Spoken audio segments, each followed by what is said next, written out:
হরে কৃষ্ণ। তো আমরা ভগবান শ্রীকৃষ্ণের 64টি লীলা আলোচনা করছিলাম। তো গত 2 পর্বে আমরা ভগবান শ্রীকৃষ্ণের 17টি গুণ আলোচনা করেছিলাম।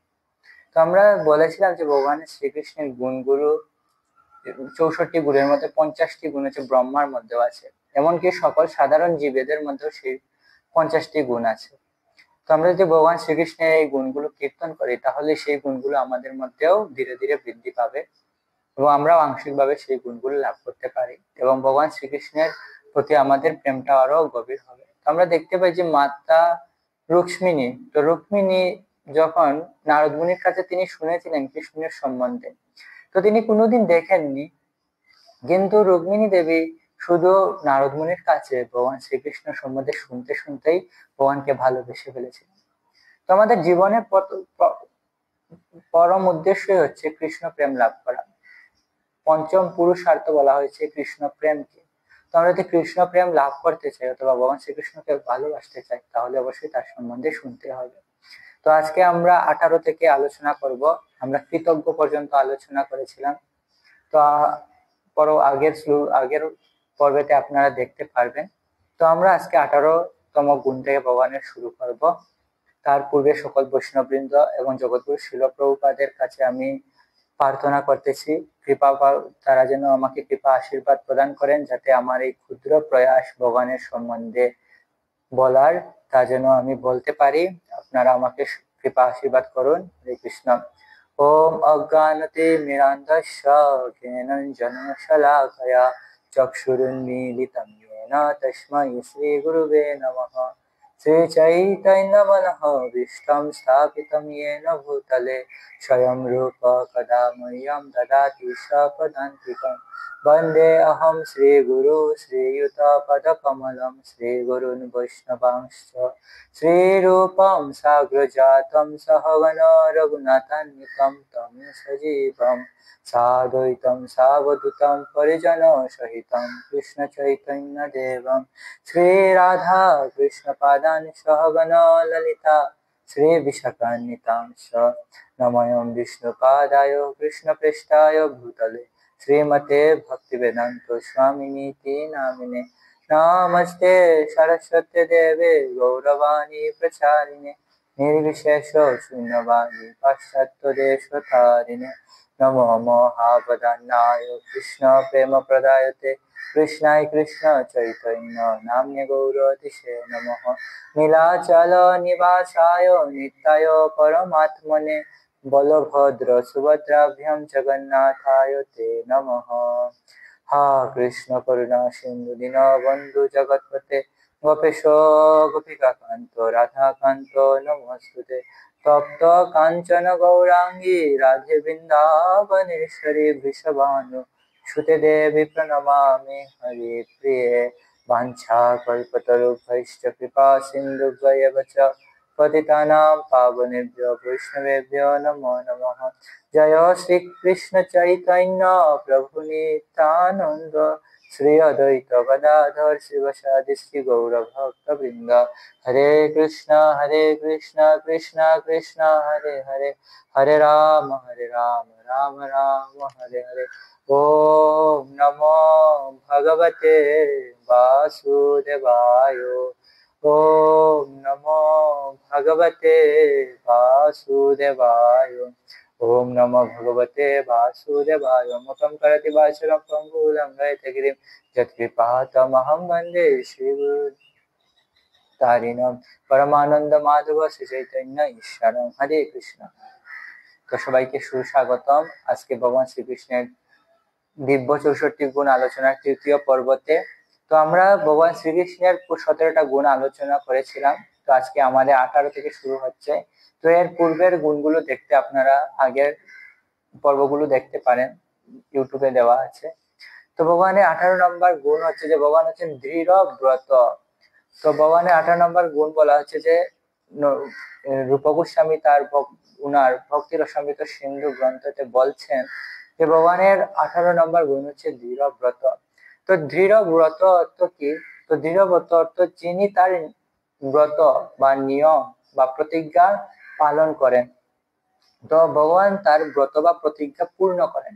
তো এই ভৌতিক জগতে আমরা দেখতে পাই যে আমরা কতবার কোনে প্রতিজ্ঞা গ্রহণ করি, কিন্তু আমরা তা ফুলফিল করতে পারি না।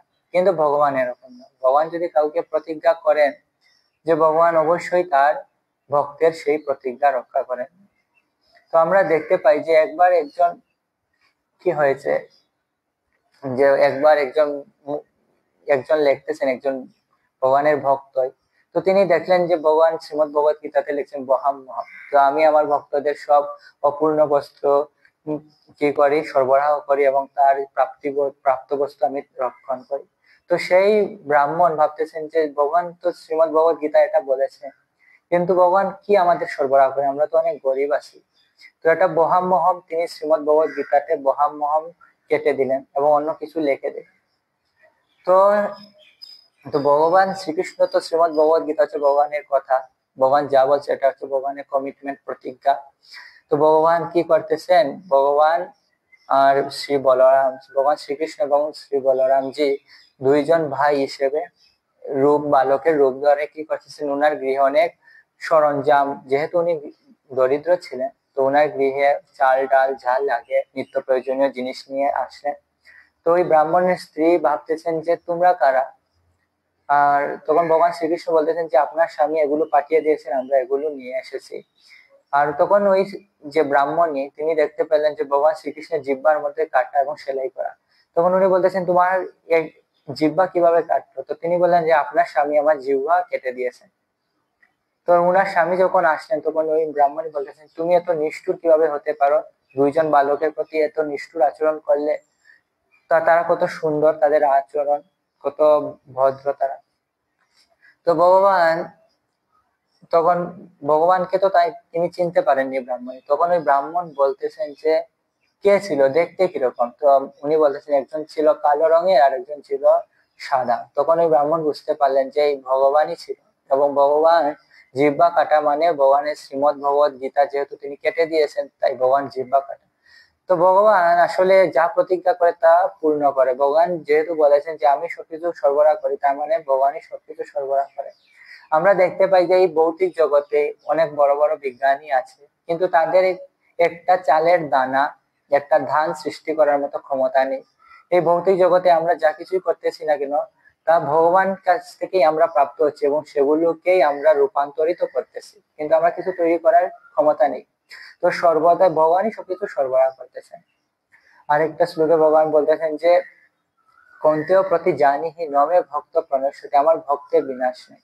তো আমরা দেখতে পাই যে প্রহ্লাদ মহারাজ, তো প্রহ্লাদ মহারাজকে হিরণ্যকশিপুর মতো এত শক্তিশালী একটা অসুর, যা বলা হয়েছে যে হিরণ্যকশিপুর মতো অসুর ছিল না, ছিল না, আছে না থাকবে, সে হচ্ছে সর্বশ্রেষ্ঠ অসুর।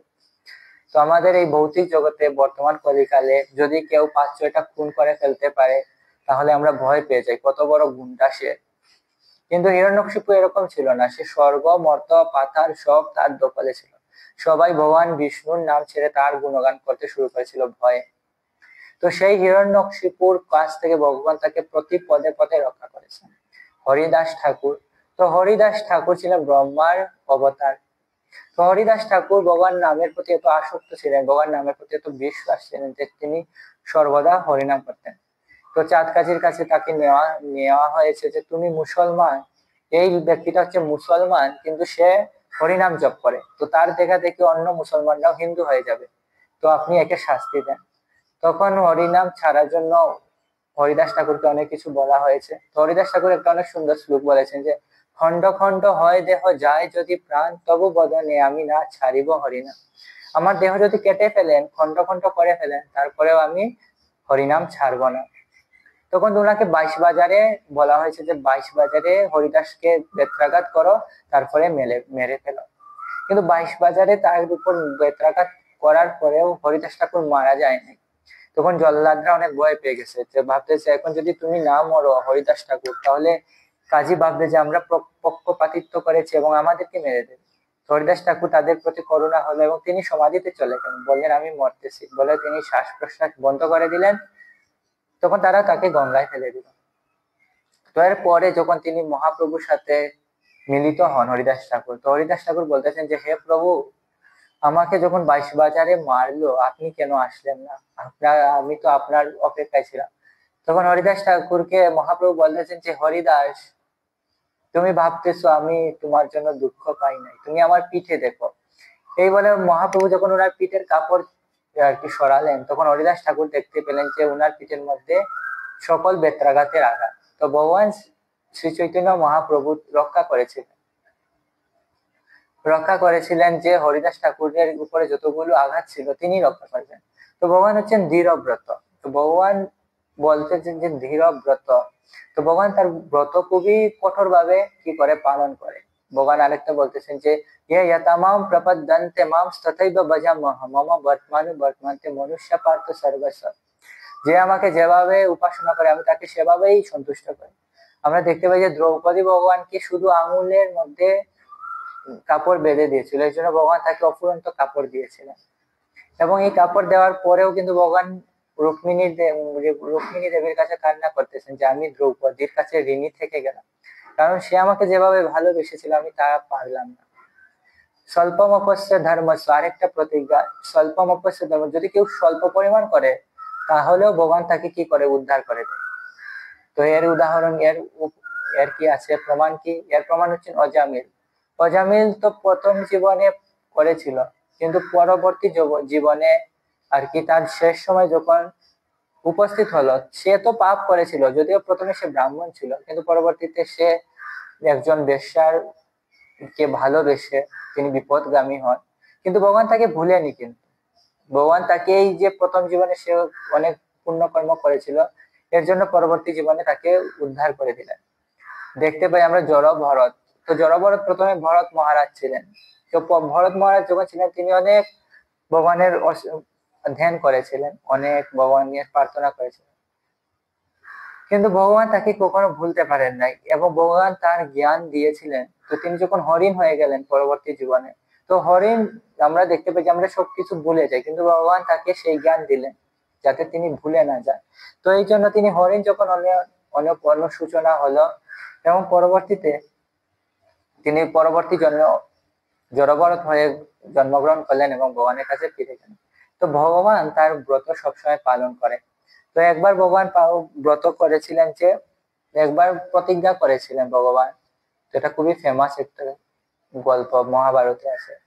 তো সত্যভামার কাছে সত্যভামা দেবী বলেছেন যে আমার পারিজাত বৃক্ষ লাগবে। তো পারিজাত বৃক্ষ লাগবে এই প্রতিজ্ঞা ভগবান করেছিলেন যে হে সত্যভামা, আমি তোমাকে পারিজাত বৃক্ষ দেব। তখন ইন্দ্রের সাথে ভগবানের ভয়ঙ্কর যুদ্ধ হয় এবং ভগবান তো সর্বশক্তিমান, তিনি ইন্দ্রকে পরাজিত করেন এবং স্বর্গ থেকে পারিজাত বৃক্ষ নিয়ে আসেন। তো ভগবান যদি কাউকে একবার প্রতিজ্ঞা করে দেয়, তাহলে ভগবান প্রতিজ্ঞা কখনো ভাঙে না। এটা হচ্ছে ভগবানের একটা গুণ, দৃঢ় ব্রত। তারপরে ভগবানের 19 নম্বর গুণে আমরা চলে যাব, দেশ কাল পাত্রের সুবিচারক। তো দেশ কাল পাত্রের সুবিচারক হচ্ছে ভগবানের 19তম গুণ, রূপ গোস্বামী বিশ্লেষণ করেছেন। তো এর মানে কি? তো এর মানে হচ্ছে যিনি সময় বুঝে ব্যবহার করতে পারেন, কোন সময় ব্যবহার করতে পারেন, কার সাথে কিরকম ব্যবহার করতে হয় তিনি জানেন। তো আমরা দেখতে পাই যে আমাদের এই ভৌতিক জগতে, আমাদের দেখুন মডার্ন সায়েন্সের কল্যাণে বিভিন্ন ধরনের ট্রেনিং চালু হয়েছে, যে ইন্টারভিউতে আমরা যখন যাব কিরকম ব্যবহার করতে হবে, এইরকম পলাইট ব্যবহার করতে হবে, সাদা শার্ট পরে যেতে হবে, কোনো উল্টাপাল্টা কথা বলা যাবে না, অনেক পলাইট ডিসেন্ট থাকতে হবে। আবার অনেক সময় অনেক বড় বড় যারা স্যার আছে তাদের সাথে ব্যবহার করতে আমরা পারি না। কিন্তু ভগবান এরকম না, ভগবান সবার সাথে ব্যবহার করতে, সুন্দর ব্যবহার করতে পারেন, যার সাথে যেরকম ব্যবহার করা উচিত তিনি সেই রকম ব্যবহার করতে পারেন। আমরা দেখতে পাই পঞ্চপাণ্ডবের মধ্যে ভীম এবং যুধিষ্ঠির ছিলেন ভগবানের বড়, অর্জুন ছিলেন ভগবানের সমবয়সী এবং নকুল সহদেব ছিল ভগবানের ছোট।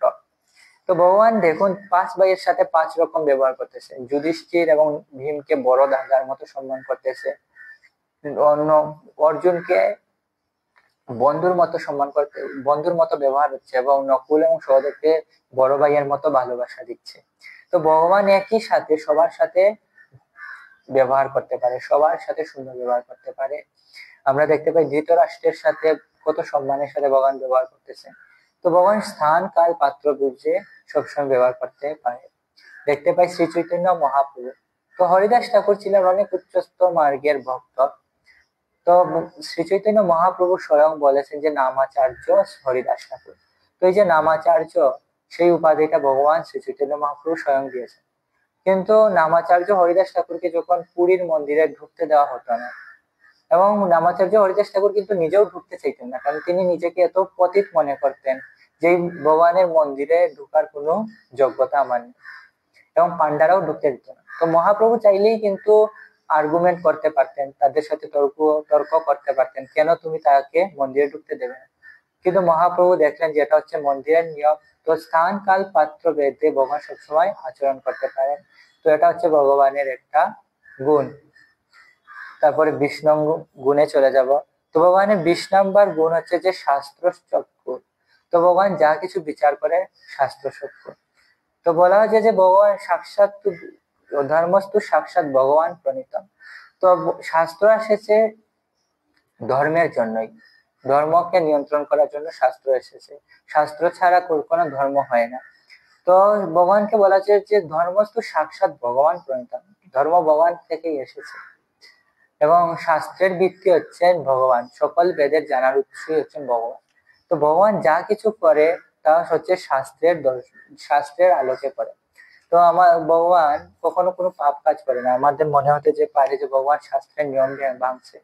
তো পরম পুরুষোত্তম ভগবান শ্রীকৃষ্ণ, যদিও তিনি কোনো নিয়মের দ্বারা বন্ধিত নন, কোনো নিয়মের কাছে তিনি আটকা পড়েন না, তারপরেও তিনি শাস্ত্রের নিয়মকে ফলো করেন।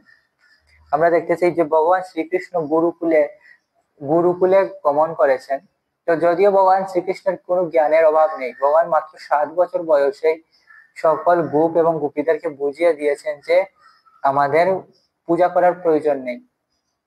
মাত্র 7 বছর বয়সে তিনি সকল গোপ গোপিকাদের বুঝিয়ে দিয়েছেন যে ইন্দ্রের পূজা করা প্রয়োজন। এই জন্য তিনি বিভিন্ন শাস্ত্রের রেফারেন্স দিয়েছেন। শ্রী চৈতন্য মহাপ্রভু যখন হামাগুড়ি দিচ্ছিলেন, তখন ওনার মায়ের সাথে একবার ওনার কি হয়েছিল, কনফ্লিক্ট হয়েছিল, তো আর্গুমেন্ট হয়েছিল। কেন? ভগবান শ্রীকৃষ্ণ উচ্ছিষ্ট থালাতে, উচ্ছিষ্ট পাত্র যেখানে রাখা হয় সেখানে শ্রী চৈতন্য মহাপ্রভু চলে গিয়েছিলেন, এবং সেখান থেকে মাটি খেতে শুরু করেছেন। তখন মা সচিমাতার সাথে ওনার অনেক তর্ক বিতর্ক হয়েছিল, অনেক গভীর জ্ঞানের বিতর্ক হয়েছিল, যদিও তখন তিনি পাঠশালাতে ভর্তি হন না। তো ভগবান হচ্ছেন সমস্ত জ্ঞানের অধিকারী, কিন্তু তারপরে ভগবান গুরুকুলে যান, কারণ তিনি শাস্ত্রের বর্ণনা হচ্ছে যে আমাদের বর্ণাশ্রম গ্রহণ করতে হবে। তো এই জন্য ভগবান আমাদেরকে শিক্ষা দেওয়ার জন্য রাম রাম যখন রাম অবতারে আসলেন, যখন ভগবান শ্রীকৃষ্ণ রূপে আসলেন, শ্রীকৃষ্ণ স্বয়ং ভগবান, ওটা হচ্ছে ওনার অরিজিনালি রূপ। যখন শ্রী চৈতন্য মহাপ্রভু আসলেন, তখন সবাই কিন্তু গুরু গৃহে প্রত্যাবর্তন করে। ভগবানের গুরু গ্রহণ করার প্রয়োজন নাই, কিন্তু যেহেতু শাস্ত্রে আছে গুরু গ্রহণ করতে হবে, এই জন্য মহাপ্রভু ঈশ্বরপুরী পাঠকে, ভগবান শ্রীকৃষ্ণ শান্তিপনীকে, ভগবান রামচন্দ্র বশিষ্ঠকে গুরুদেব হিসেবে গ্রহণ করলেন।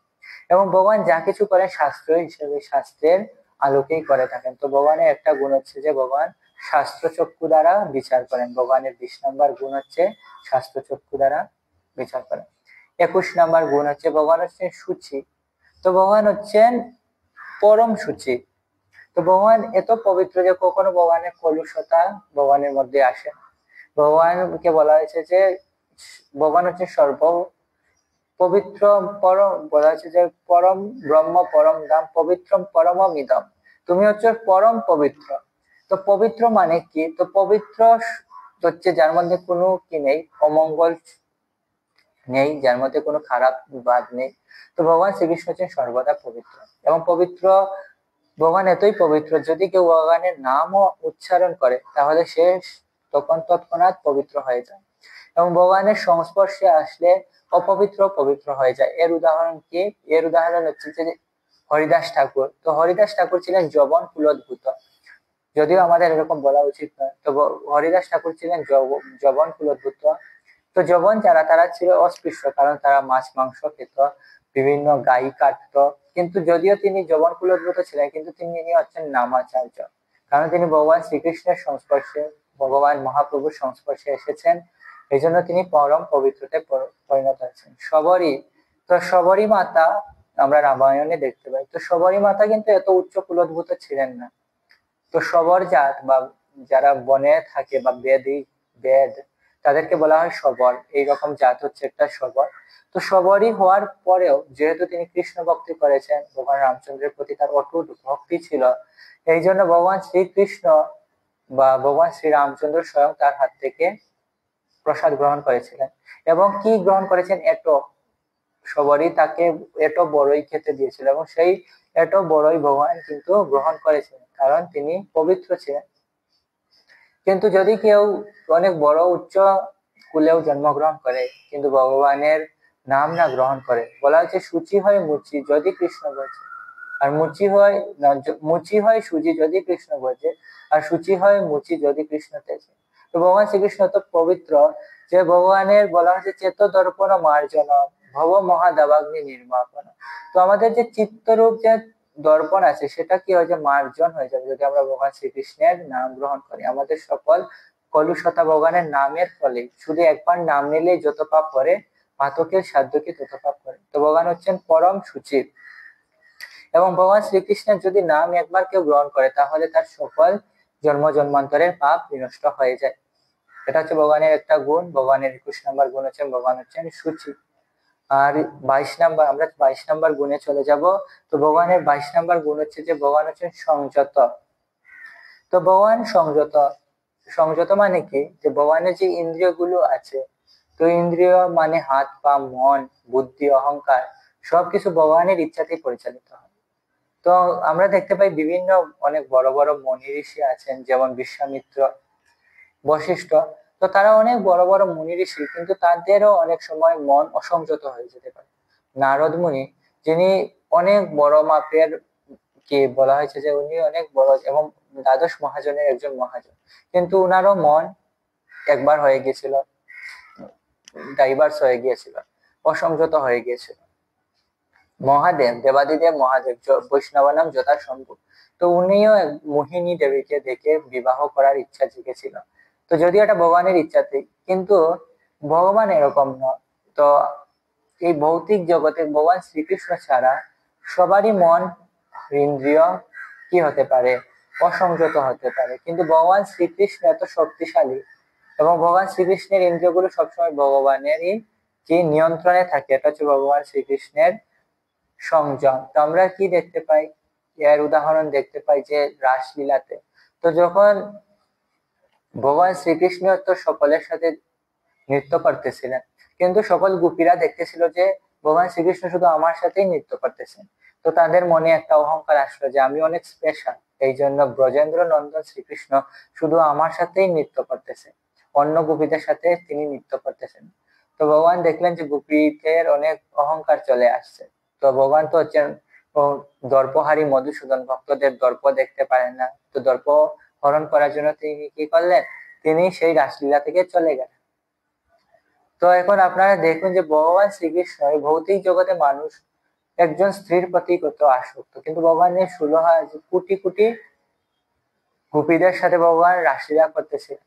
তো সেই সব গোপীদের ছেড়ে, এবং সেই সব গোপীদের সৌন্দর্যের বর্ণনা করা হচ্ছে যে হাজার হাজার দেব দেবীও সেই গোপীদের সৌন্দর্যের এক অংশ নন। কিন্তু ভগবান শ্রীকৃষ্ণ সেই গোপীদেরকে ছেড়ে চলে গেলেন। কেন চলে গেলেন? কারণ ভগবানের এটা হচ্ছে বৈরাগ্য, ভগবানের ইন্দ্রিয়গুলো হচ্ছে সংযত বা সংযত। তো ভগবান শ্রীকৃষ্ণ কারো মুখাপেক্ষী নন, কিন্তু আমাদের মনে করি যে ভগবান শ্রী, তো এগুলো ভগবানের অনেক উচ্চতর লীলা, এগুলো আমাদের আলোচনা করা উচিত না, কারণ আমরা বুঝতে পারবো না, আমরা উল্টা পাল্টা বুঝবো। তো এইরকম ভগবানের মন সংযত। আবার আমরা দেখতে পাই যে ভগবান কত সংযত। আমাদের যদি কেউ একবার গালি দেয় আমাদের গা জ্বলে যাবে, প্রতিশোধ নেওয়ার জন্য আমরা পাগল হয়ে যাবো, কিন্তু ভগবান শ্রীকৃষ্ণ, তো ভগবান শ্রীকৃষ্ণকে অনেক দোষারোপ করে মানুষ, অনেক দোষারোপ করে। কারণ মানুষ হচ্ছে মায়া পরিত জ্ঞান আসুরম ভাবন, কারণ তারা আসুর প্রকৃতির মানুষ। যেমন আমরা দেখতে পাই শিশুপাল, রাবণ। তো রাবণ, তারপরে হচ্ছে কংস, তারা ভগবানকে অনেক গালি গালাজ করতো। রাবণ তো ভগবানকে এত গালি গালাজ করতো, তারপরে ভগবান বলতেছেন যে সে সুখ আর সারণ, তুমি তোমার প্রভু রাবণকে গিয়ে বলো আমি এখনো রাবণকে ক্ষমা করতে রাজি আছি।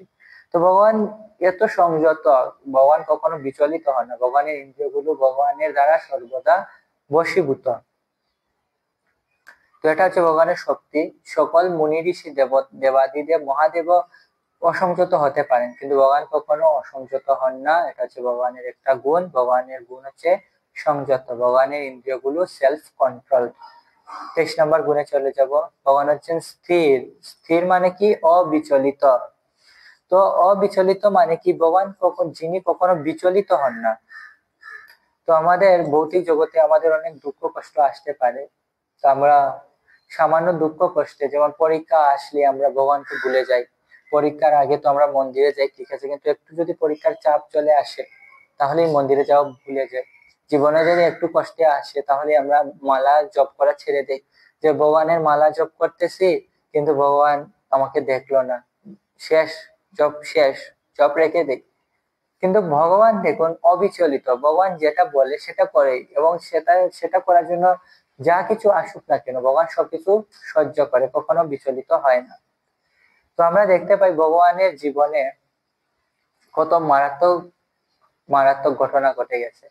যেমন ভগবানের 6 ভাইকে কংস হত্যা করেছে, তাদেরকে হত্যা করেছে, তার পিতামাতাকে কারাগারের মধ্যে বন্দী রেখেছে, আর পালক পিতামাতার কাছে পাঠিয়ে দিয়েছে, বৃন্দাবনে যশোদা মাতা এবং নন্দ মহারাজের কাছে পাঠিয়ে দিয়েছে। তারপরে তাকে গরু রাখতে হলো, গড়াকাল হিসেবে থাকতে হলো। তারপরে সারা জীবন কত অসুর আসলো, এই অসুর চলে আসতেছে। পুতনা এসে ভগবানকে দুধ পান করিয়ে দিতেছে, একটা রাক্ষসীর দুধ পান করতে হচ্ছে। শকটাসুর এসে মারতে চাচ্ছে, তৃণাবর্ত এসে মারতে চাচ্ছে। ভগবান গাভী চড়াতে গেছেন, সেখান থেকে তার বন্ধুদেরকে ব্রহ্মাজি চুরি করে নিয়ে গেল। ভগবান তো গোবর্ধন পূজা করেছেন, এখন ইন্দ্র এসে ডিস্টার্ব করতেছে। তো ভগবানের জীবনে কত সমস্যা দেখো। ভগবান যেহেতু সর্বশক্তিমান, এই জন্য তিনি সব সমস্যাকে নষ্ট করে দিয়েছেন, বিনাশ করে দিয়েছেন। বলা হচ্ছে আপন্ন সংস্কৃতিম ঘোরাম জন্নাম বিভস গৃণ তত সদ্য বিমোচ্যত ইয়দ্বিবেতি স্বয়ং ভয়। তো যার নাম শুনলে স্বয়ং ভয় পায়। এই জন্য যত সমস্যা এসেছে সবকে ভগবান ক্লিয়ার করে দিয়েছে, নষ্ট করে দিয়েছে। তো এর মানে এই নয় যে ভগবানের সমস্যা আছে না, ভগবানের জীবনে আরো বেশি সমস্যা। যদিও ভগবান এই সমস্যা নিজে গ্রহণ করে, তাদের ভক্তকে রক্ষা করার জন্য ভগবান ফ্রন্ট লাইনে থাকে এবং আগে নিজের সমস্যাগুলো গ্রহণ করে। এই পুতনা তো আসছিল সকল ব্রজবাসীদের সন্তানকে মেরে ফেলার জন্য, কিন্তু ভগবান আগে গেলেন এবং ব্রজবাসীর কে রক্ষা করার জন্য পুতনাকে মেরে দিয়েছেন। তো আসলে ভগবানের জীবনে সমস্যা আসে না, কিন্তু ভগবান সমস্যাগুলো নিজের করে নেয়। কেন? তার ভক্তকে রক্ষা করার জন্য নিজে ফ্রন্ট লাইনে চলে আসে। আমরা দেখতে পাই যে উত্তরার গর্ভে যখন অশ্বত্থামা ব্রহ্মশিরাস্ত্র ছেড়ে দিয়েছে, তো উত্তরার গর্ভে কিন্তু পরীক্ষিত মহারাজ আছেন এবং পরীক্ষিত মারা যাবে, কিন্তু ভগবান শ্রীকৃষ্ণ পরীক্ষিত থেকে রক্ষা করার জন্য পরীক্ষিতের আগে চলে আসছেন, যে আমার উপরে ব্রহ্মাস্ত্র পড়ুক। তো ভগবানের কাছে যখন ব্রহ্মাস্ত্র আসলো, ভগবান তা নষ্ট করে দিলেন।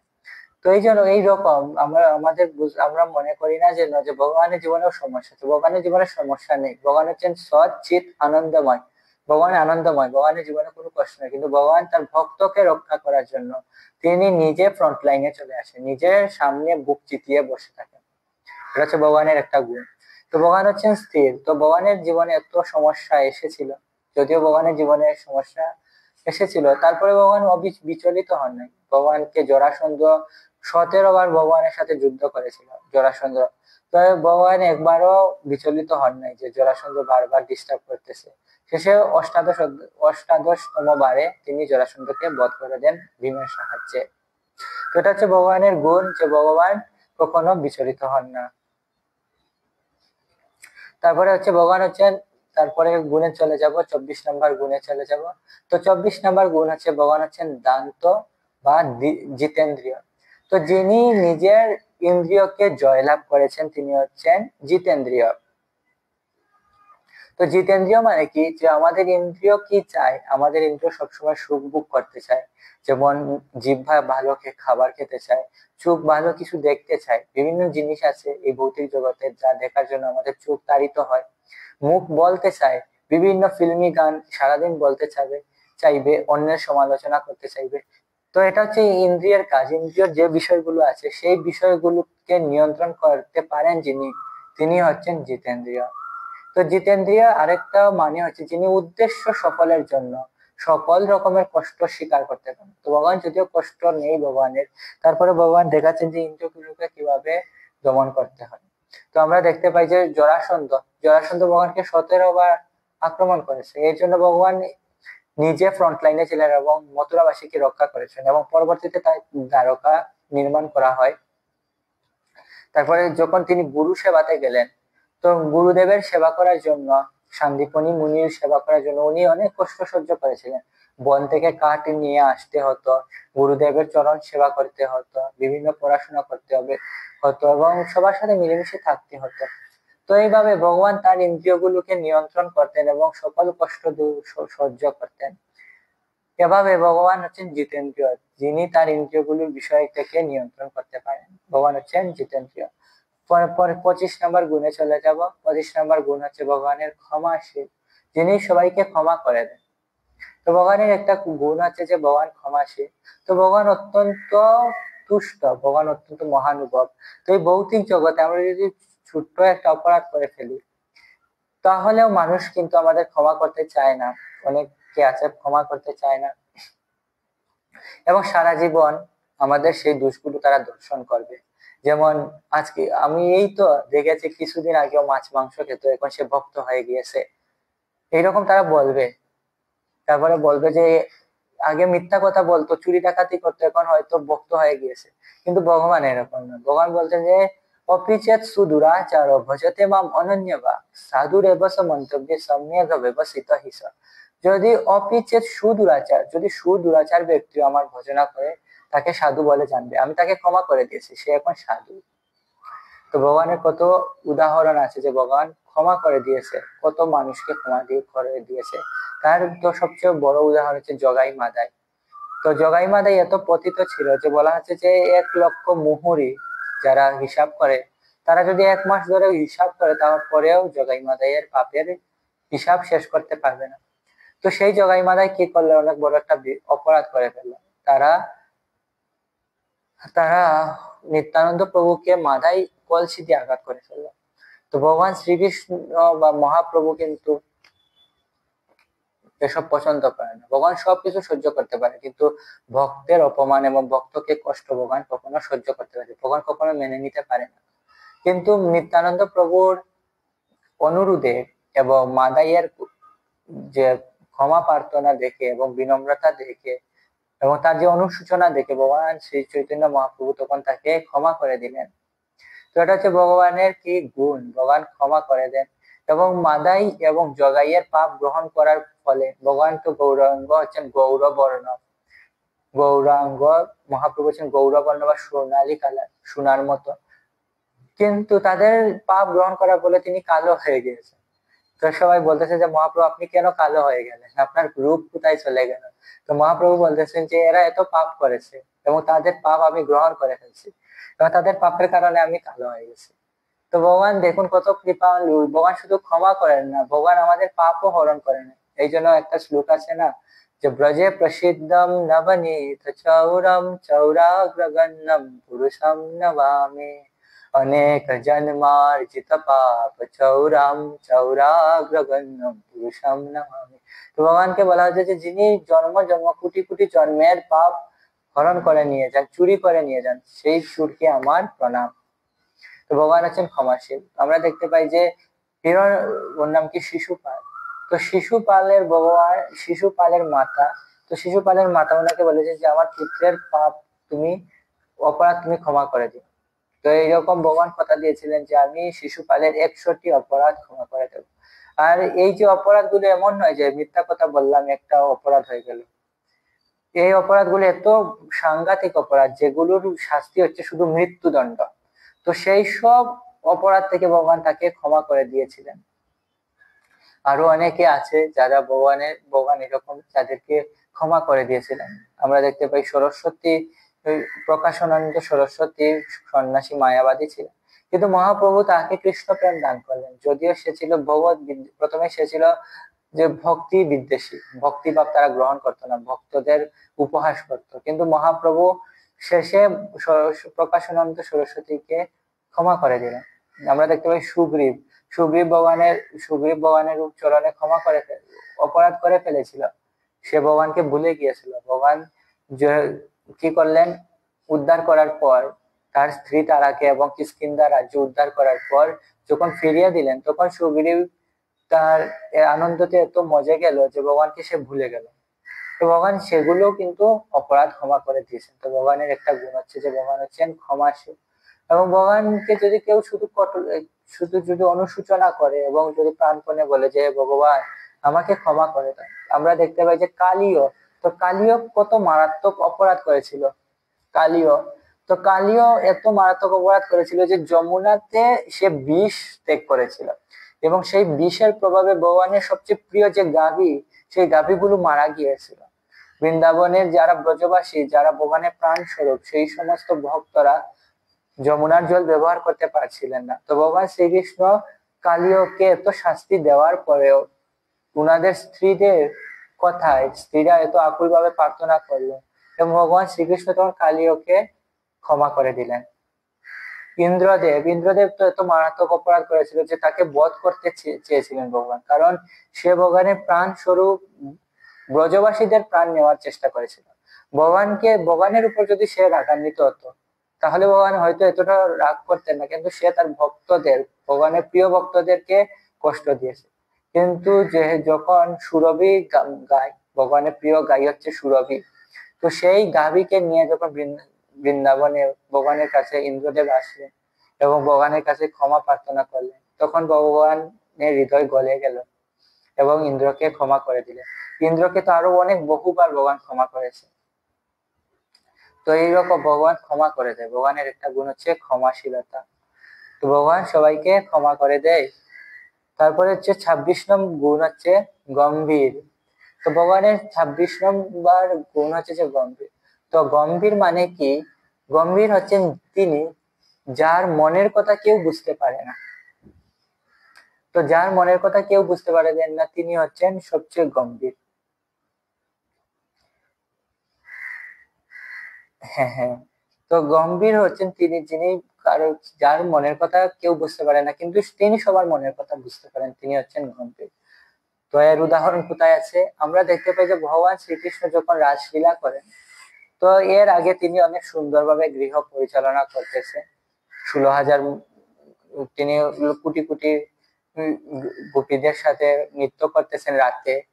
কিন্তু এর দিনে যখন তিনি কাজকর্ম করতেছেন, গড় চারণে যাচ্ছেন এবং ননি চুরি করতেছেন, অনেক লীলা করতেছেন, অসুরদেরকে মেরে ফেলতেছেন, কেউ বুঝতে পারতেছে না যে রাতে ভগবানের মনে কি চলতেছে, ভগবান যে শ্রীমতী রাধা রানীকে ভালোবাসেন কেউ বুঝতে পারতেছে না। তো ভগবানের মনের কথা কেউ বুঝতে পারে না, এমনকি স্বয়ং সীতা মাতাও ভগবানের রামচন্দ্রের কথা বুঝতে পারেন না। ভগবান রামচন্দ্রের কথা সীতা মাতা এমনকি শ্রীমতী রাধা রানী অনেক সময় ভগবানের মনের কথা বুঝতে পারেন না। তো এটা হচ্ছে ভগবান শ্রীকৃষ্ণের একটা গুণ যে ভগবান হচ্ছেন গম্ভীর। তো ভগবানের মনের কথা কেউ বুঝতে পারে না। এমনকি দেবাদিদেব মহাদেব মোহিনী দেবীর, তো দেবাদিদেব মহাদেব হচ্ছেন সর্বশ্রেষ্ঠ বৈষ্ণব, বৈষ্ণবানাম যথাসম্ভব। তো তিনিও বুঝতে পারতেছেন না যে মোহিনী রূপে স্বয়ং ভগবান এসেছেন। তো তিনি ভাবতেছেন এই মোহিনী অত্যন্ত সুন্দর পরমা, তাকে আমার বিবাহ করার ইচ্ছা।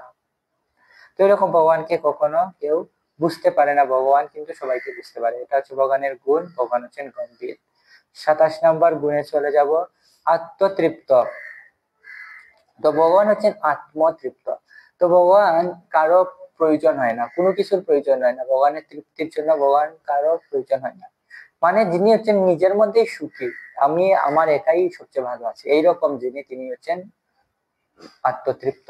তো এই ভৌতিক জগতে আমরা দেখতে পাই যে আমরা যদি সুখের জন্য কিছু চাই, আমাদের বিভিন্ন কিছুর প্রয়োজন হয়, Facebook, YouTube, mobile phone, laptop, motorcycle, বড় বড় গাড়ি, বড় বড় বাংলো, স্বামী স্ত্রী। তো আমাদের সবকিছু চাই, তারপরে আমরা সুখী হতে পারি না। আমরা ওইখানে ভ্রমণ করতে চাই, ওইখানে ভ্রমণ করতে চাই, কিন্তু ভগবান এরকম না। ভগবান হচ্ছেন যে প্রেমানন্দ সুখী। আহা প্রভু নিত্যানন্দ প্রেমানন্দ সুখী। তো নিত্যানন্দ প্রভু আছেন ভগবানের প্রকাশ। তো ভগবান হচ্ছেন প্রেমানন্দ সুখী, সর্বদা ভগবান সুখী। ভগবানকে আমরা আজ পর্যন্ত ভগবানের একটা চিত্রপট আপনি দেখবেন যেখানে ভগবান কান্না করতেছে একটা চিত্রপট আছে। যখন মা যশোদা ভগবানকে দামোদরে বেঁধে ফেলেছিল তখন ভগবান কান্না করতেছে, উদন্ত মোহন নেত্র যুগ্ম মৃজন্ত। কিন্তু ভগবান এখানে কান্না করতেছে মাতা যশোদার পুত্র হিসাবে। আমাদের বুঝতে হবে যে এখানে ভগবান কিন্তু মাতার পুত্র হিসেবে আচরণ করতেছেন।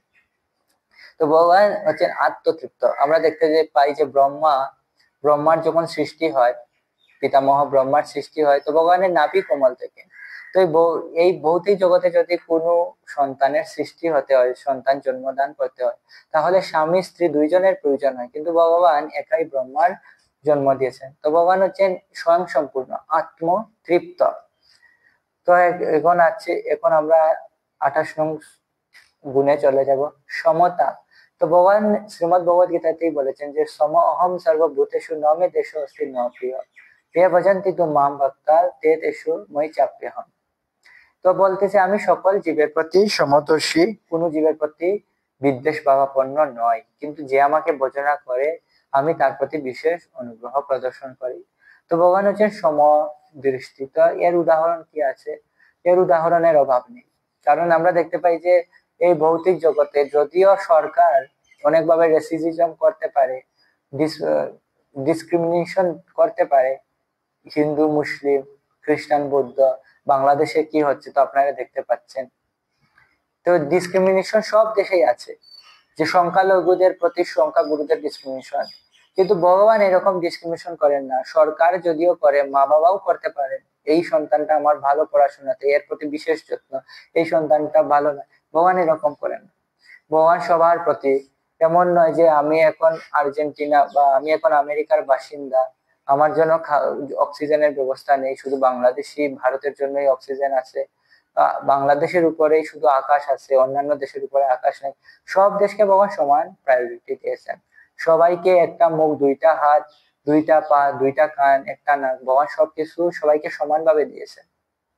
আবার আমরা দেখতে পাই যখন দুর্যোধন এবং অর্জুন, যদিও দুর্যোধন ছিল ভগবানের বিদ্বেষী এবং ভগবানকে সে জেলের মধ্যে বন্দি করে রাখার চেষ্টা করেছিল, কিন্তু ভগবানকে তো কেউ বন্দি করতে পারবে না। তো সে যদিও ভগবানের চরণে অনেক অপরাধ করেছিল, শুদ্ধ ভক্তদের চরণে অনেক অপরাধ করেছিল, কিন্তু যুদ্ধের প্রারম্ভে যখন দুর্যোধন এবং অর্জুন উভয়ে ভগবানের কাছে উপস্থিত, তো ভগবান কাউকে নিরাশ করেননি। তো ভগবান অর্জুনের পক্ষে নিরস্ত্র অবস্থায় এবং দুর্যোধনের কে তার 10 লক্ষ নারায়ণী সেনা দান করেছিলেন। তো যদিও ভগবান, অর্জুন তার প্রিয় ভক্ত ছিল, কিন্তু ভগবান দেখো সমদৃষ্টি প্রদান করতেছেন কিভাবে, যদি ওর দুর্যোধন কিন্তু তিনি আগে প্রায়োরিটি দিচ্ছেন, কারণ তুমি যদি আগে এসেছো তুমি বলো।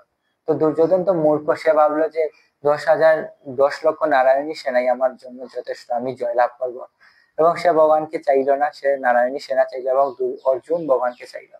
তো এইরকম এখন কেউ বলতে পারে যে ভগবান পক্ষপাতিত্ব করে অর্জুনের পক্ষে চলে গেছে, কিন্তু আমরা দেখতে পাই দুর্যোধনের কিন্তু সুযোগ ছিল, সে আগে সুযোগ পেয়েছিল ভগবানকে বলার যে, কিন্তু সে বলেনি, সে চেয়েছিল নারায়ণী সেনা।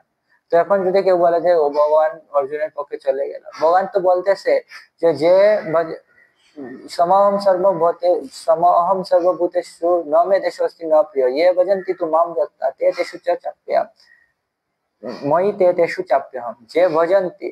তো অর্জুন ভগবানকে ভজনা করতেছে, তো ভগবান তো অর্জুনের পক্ষে যাবেনি, তো এটা ভগবানেরই একটা গুণ, ভগবান চলে গেছেন। কিন্তু ভগবান হচ্ছেন সমতা, সমদৃষ্টি, ভগবান সকলের প্রতি সমতা বজায় রাখেন। ভগবান নিজের মায়ের নিজের মা দেবকীর প্রতি যেরকম দৃষ্টি ছিল, কুন্তী মাতা ওনার পিসির প্রতি সেরকম দৃষ্টি ছিল। তো এইরকম ভগবান হচ্ছে সকলের প্রতি সমদৃষ্টি সম্পন্ন। আমাদের প্রতি বড় লোকেরাও বড় লোক যাদের অনেক কোটি কোটি টাকা আছে, তারাও 5টা রুটির বেশি খেতে পারে না, যারা গরিব লোক তারাও 5টা রুটি খেতে পারে। তো সবার জন্য ভগবান খাবারের যোগান করতেছেন। আফ্রিকার এত বড় বড় হাতি, তাদের খাবারের যোগান ভগবানই দিচ্ছে। তো ভগবান হচ্ছে সমদৃষ্টি। তো 29 নম্বর গুণে চলে যাব। ভগবানের 29 নম্বর গুণ হচ্ছে যে বদান্য। তো যে ব্যক্তি অত্যন্ত উদার, তো উদার ভাবে দান করতে পারেন, তিনি হচ্ছেন বদান্য। তো রূপ গোস্বামী ভগবান শ্রী চৈতন্য মহাপ্রভুকে বলতেছেন যে নমো মহাবদান্যায় কৃষ্ণ প্রেম প্রদায়তে কৃষ্ণায় কৃষ্ণ চৈতন্য নাম্নে গৌরতিষ্ঠে নমঃ। যে তোমার থেকে মহাবদান্য আর কেউ হতে পারে না, তোমার থেকে দানশীল কেউ নয়, কারণ তুমি সাক্ষাৎ কৃষ্ণ প্রেম দান করতেছ। তো গোলকেরও প্রেমদন হরিনাম সংকীর্তন, তো গোলকের যে প্রেমদন তা তুমি দান করতেছ, তোমার মতো মহাবদান্য কেউ নাই। তো ভগবান বদান্য মানে হচ্ছে যিনি অনেক দান করতে পারেন, দান করার জন্য যার জুড়ি মেলা ভার, তিনি হচ্ছেন মহাবদান্য। এবং ভগবান কিভাবে দান করেন তার তো উদাহরণ আপনারা দেখেছেন। ভগবান কি কি দান করে নাই। সুদামা বিপ্র ভগবানকে শুধু চিরা তাও কিছু বলে নাই। সুদামা বিপ্র এত কি ছিল, হাম্বল ছিল, এত বিনয়ী ছিল যে 3 দিন সে ছিল ভগবানের গৃহে, কিন্তু একদিনও মুখ ফুটে বলে নাই যে হে পরমেশ্বর ভগবান শ্রীকৃষ্ণ, আমি আপনার কাছে এসেছি, আমাকে কৃপা করে কিছু দান করুন, আমি আমাদের খাবার কিছু নেই, কৃপা করে দান করুন। সে কিছু বলে নেই, সে ভগবানকে শুধু যে চিরা দিয়ে সে অনেক সন্তুষ্ট। এটা হচ্ছে ভগবত ভক্তদের লক্ষণ, যে আমি কিছু চাই না, আমি স্থিত ধূলি সদৃশ বিচিন্ত, তোমার চরণে আমি ধূলি হিসেবেই থাকতে চাই, আর কিছু চাই না। নদনম নজরম ন সুন্দরম বা কবিতা। তো এইরকম সুদামা বিপ্র ভগবানের কাছে কি চায় না, কিন্তু ভগবান তাকে পুরো রাজপ্রাসাদ দিয়ে দিয়েছে, এবং সেই রাজপ্রাসাদ যদি তার নাতি পুতি এবং 14 গোষ্ঠী যদি বসে বসে খায় তারপরেও শেষ হবে না। তারপরে ভগবান প্রতিদিন, ভগবানের দ্বারকাতে 16,008টি মহল ছিল, 16,008টি মহল, এবং প্রত্যেকটা মহল থেকে ভগবান 13,050টি গাভী ব্রাহ্মণদেরকে দান করতেন প্রতিদিন। সকালে পূজা পাঠ করে ভগবান 13,050টি গাভী ব্রাহ্মণদেরকে দান করতেন। তো হিউজ পরিমাণে ভগবান দান করতেন। ভগবান শ্রী রামচন্দ্র পিতৃসত্য পালন করার জন্য রাজ্য দান করে দিয়েছেন, যদিও তিনি রাজা ছিলেন। ভগবান রামচন্দ্র চাইলেই যেহেতু তিনি যুবরাজ হবেন, তো তিনি চাইলেই কিন্তু এটা বন্ধ করতে পারতেন, আমি যাব না বলতে পারতেন, কিন্তু তিনি পিতৃসত্য পালন করার জন্য রাজ্য ভরতকে দান করে দিলেন। এবং ভরত মহারাজ এত দয়ালু ছিলেন, তিনিও সেই রাজ্যকে ভগবানের পাদুকাকে দান করে দিলেন, যে তুই এই পাদুকা, এই রাজ্য হচ্ছে তোমার, তুমি নিয়ে নাও। তো ভগবানের ভক্তরা এরকম, যে কৃষ্ণ ভক্তি ছাড়া আর কিছু চাই না, আর ভগবানও সবকিছু দিয়ে দিতে পারে। যদি কেউ ভক্তি করে তাহলে ভগবান সবকিছু দিয়ে দিতে পারে। এমনকি ভগবান নিজেকে দান করে দিতে পারে, অর্জুনকে তো নিজেকে দান করে দিয়েছে। তো নিজেকে যদি কেউ দান করে দেয় আর কি বলার আছে। তো ভগবান এত মহা বদান্য যে ভগবান স্বয়ং নিজেকেও দান করে দেয়। তো ভগবানের একটা গুণ হচ্ছে বদান্য, বা অনেক দান করতে পারে, ভগবান অনেক কিছু দান করতে পারে। ধার্মিক, তো ধার্মিক ভগবানের 30 নম্বর গুণ হচ্ছে ধার্মিক। তো যিনি ধর্ম পালন করেন তিনি হচ্ছেন ধার্মিক এবং শাস্ত্র অনুসরণ করেন। তো ভগবান শ্রীকৃষ্ণ সবসময় শাস্ত্র অনুসরণ করতেন। তো ভগবান বলা আছে যে যদা যদা হি ধর্মস্য গ্লানির্ভবতি ভারত অভ্যুত্থানম অধর্মস্য তদাত্মানম সৃজাম্যহম পরিত্রাণায় সাধুনাং বিনাশায় চ দুষ্কৃতাম ধর্ম সংস্থাপনার্থায় সম্ভবামি যুগে যুগে। তো ভগবান স্বয়ং হচ্ছেন এই ধর্মের রক্ষক। তো এই সনাতন ধর্ম, আমরা অনেকে বলি যে আমরা জানি না কে আমাদের ধর্ম আবিষ্কার করেছে, আমরা মনে করি যে সনাতন ধর্ম চলে আসছে, কেউ বলতে পারে। কিন্তু শ্রীমদ ভগবত গীতায় ভগবান স্পষ্ট বলতেছেন যদা যদা হি ধর্মস্য, যখন যখন ধর্মের গ্লানি হয় আমি ধর্ম স্থাপন করি, মানে ভগবান শ্রীকৃষ্ণ সনাতন ধর্ম স্থাপন করেছেন। তো ভগবান শ্রীকৃষ্ণ সবসময় ধর্মের অনুসরণ করতেন। তো আমরা দেখতে পাই কিভাবে তিনি ধার্মিকতা পালন করতেছেন।